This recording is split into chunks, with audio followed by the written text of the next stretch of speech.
Russian researchers in the late 1940s kept 5 people awake for 15 days using an experimental gas-based stimulant.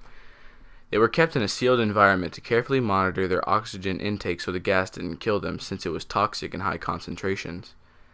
This was before closed-circuit cameras, so they had only microphones and 5-inch thick glass porthole-sized windows into the chamber to monitor them. The chamber was stocked with books, cots to sleep on but no bedding, running water and toilet, and enough dried food to last all 5 for over a month. The test subjects were political prisoners deemed enemies of the state during World War II. Everything was fine for the first 5 days. The subjects hardly complained of having been promised falsely that they would be freed if they submitted to the test, and did not sleep for 30 days. Their conversations and activities were monitored, and it had been noted that they continued to talk about increasingly traumatic incidents in their past, and the general tone of their conversations took on a darker aspect after the 4-day mark. After 5 days, they started to complain about the circumstances and events that led them to where they were, and started to demonstrate severe paranoia. They stopped talking to each other and began alternately whispering into the microphones and one-way mirror portholes. Oddly, they all seemed to think they could win the trust of the experimenters by turning over their comrades, the other subjects in captivity, with them. At first, the researchers suspected this was an effect of the gas itself. After 9 days, the first of them started screaming. He ran the length of the chamber, repeatedly yelling at the top of his lungs for 3 hours straight. He continued attempting to scream, but was only able to produce occasional squeaks. The researchers postulated that he had physically torn his vocal cords.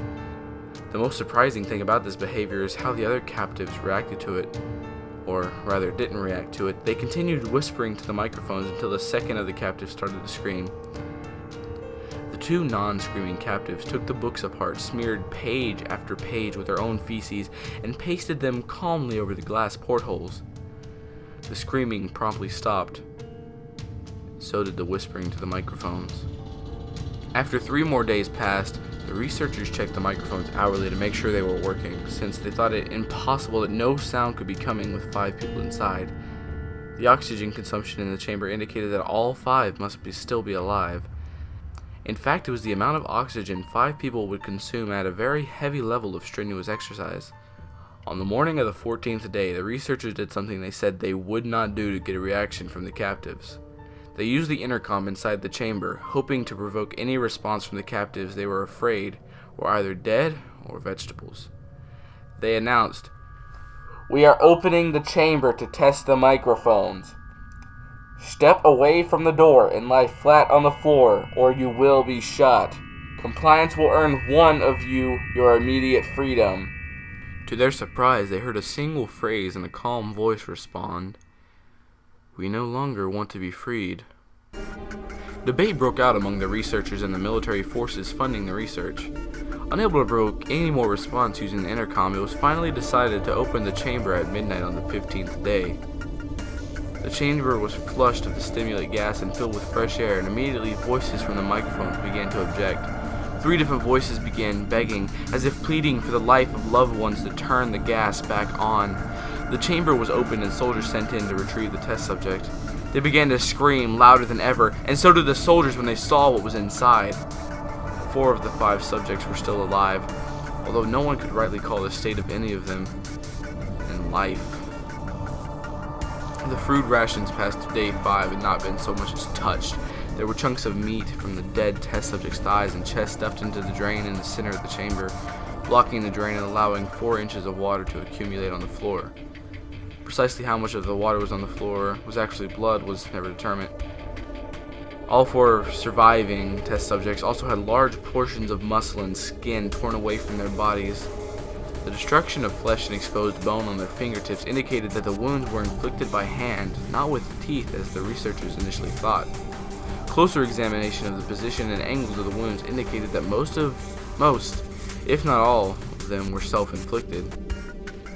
The abdominal organs below the ribcage of all 4 test subjects had been removed, while the heart, lungs, and diaphragm remained in place. The skin and most of the muscle attached to the ribs had been ripped off, exposing the lungs through the ribcage. All the blood vessels and organs remained intact. They had just been taken out and laid on the floor, fanning out around the eviscerated but still living bodies of the test subjects. The digestive tract of all four laid on the floor and could be seen working, digesting food. It quickly became apparent that what they were digesting was their own flesh that they had ripped off and eaten over the course of days. Most of the soldiers were Russian special operatives at the facility, but still, many of them refused to return to the chamber to remove the test subjects. They continued to scream to be left in the chamber and alternately begged and demanded that the gas be turned back on, lest they fall asleep. To everyone's surprise, the test subjects put up a fierce fight in the process of being removed from the chamber. One of the Russian soldiers died from having his throat ripped out. Another was gravely injured by having his testicles ripped off and an artery in his leg severed by one of the subject's teeth. Another 5 of the soldiers lost their lives if you count ones that committed suicide in the weeks following the incident. In the struggle, one of the 4 living subjects had his spleen ruptured and he bled out almost immediately. The medical researchers attempted to sedate him, but this proved impossible. He was injected into more than 10 times the human dose of a morphine derivative, and still fought like a cornered animal, breaking the ribs and arm of one doctor. When heart was seen to beat for a full minute or two after he had bled out to the point where there was more air in his vascular system than blood, even after it stopped, he continued to scream and flail for another 3 minutes, struggling to attack anyone in reach, and just repeating the word "more" over and over, weaker and weaker, until he finally fell silent. The surviving 3 test subjects were heavily restrained and moved to a medical facility. The 2 with intact vocal cords continuously begged for the gas and demanding to be kept awake. The most injured of the 3 was taken to the only surgical operating room that the facility had. In the process of preparing the subject to have his organs placed back within his body, it was found that he was effectively immune to the sedative they had given him to prepare him for surgery. He fought furiously against his restraints when the anesthetic gas was brought out and put him under. He managed to tear most of the way through a 4-inch wide leather strap on one wrist, even though the weight of a 200-pound soldier holding that wrist well. It took only a little more anesthetic than normal to put him under, and the instant his eyelids fluttered closed, his heart stopped. In the autopsy of the test subject that died on the operating table, it was found that his blood had triple the normal level of oxygen. His muscles that were still attached to his skeleton were badly torn, and he had broken 9 bones in the struggle to not be subdued. Most of them were from his force of his own muscles he had exerted on them. The second survivor had been in the first group of 5 to start screaming. His vocal cords destroyed, he was unable to beg or object to surgery, and he only reacted by shaking his head violently in disapproval when the anesthetic gas was brought near him. He shook his head yes when someone suggested reluctantly that they tried the surgery without anesthetic, and he did not react for the entire 6-hour procedure of replacing his abdominal organs and attempting to cover them with what remained of his skin. The surgeon presiding stated repeatedly that it should be medically impossible for the patient to still be alive. One terrified nurse assisting the surgery stated that she had seen the patient's mouth curl into a smile several times whenever his eyes met hers. When the surgery ended, the subject looked at the surgeon and began to wheeze loudly, attempting to talk while struggling. Assuming this must be something of drastic importance, the surgeon had a pen and pad fetched so his patient could write his message. It was simple. Keep cutting. The other 2 test subjects were given the same surgery, both without anesthetic as well, although they had to be injected with a paralytic for the duration of the operation. The surgeon found it impossible to perform the operation while the patients laughed continuously. Once paralyzed, the subjects could only follow the attending researchers with the eyes. The paralytic cleared their system in an abnormally short period of time, and they were soon trying to escape their bonds. The moment they could speak again, they were asking for the stimulant gas. The researchers tried asking why they had injured themselves, why they had ripped out their own guts, and why they wanted to be given the gas again. Only one response was given: I must remain awake. All 3 subjects' restraints were reinforced and they were placed back into the chamber, awaiting determination as what should be done with them. The researchers, facing the wrath of their military benefactors for having failed the stated goals of their project, considered euthanizing the surviving subjects. The commanding officer, an ex-KGB, instead saw potential and wanted to see what would happen if they were put back on the gas. The researchers strongly objected, but were overruled. In preparation for being sealed in the chambers, again, the subjects were connected to an EEG monitor and had their restraints padded for long-term confinement. To everyone's surprise, all 3 stopped struggling the moment it was let slip that they were going to turn the gas back on. It was obvious that at this point, all three were putting up a great struggle to stay awake. One of the subjects that could speak was humming loudly and continuously. The mute subject was straining his legs against the leather bonds with all of his might. First left, then right, then left again for something to focus on.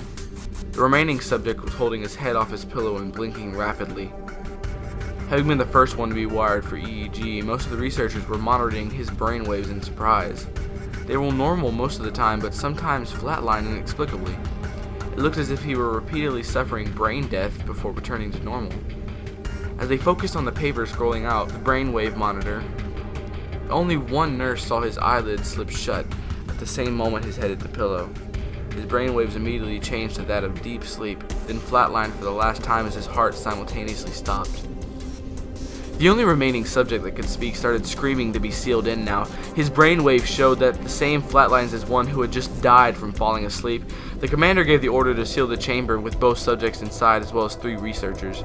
One of the named 3 immediately drew his gun and shot the commander point blank between the eyes, then turned the gun on the mute subject and blew his brains out as well. He pointed his gun at the remaining subject, still restrained to a bed, as the remaining members of the medical and research team fled the room. "I won't be locked in here with these things. Not with you," he screamed at the man strapped at the table. "What are you?" he demanded. "I must know." The subject smiled. Have you forgotten so easily?" the subject asked. "We are you. We are the madness that lurks within you all, begging to be free. At every moment in your deepest animal mind. We are what you hide from in your beds every night. We are what you sedate into silence and paralysis when you go to the nocturnal haven where we cannot tread." The researcher paused, then aimed at the subject's heart and fired. The EEG flatlined as the subject weakly choked out, "So nearly."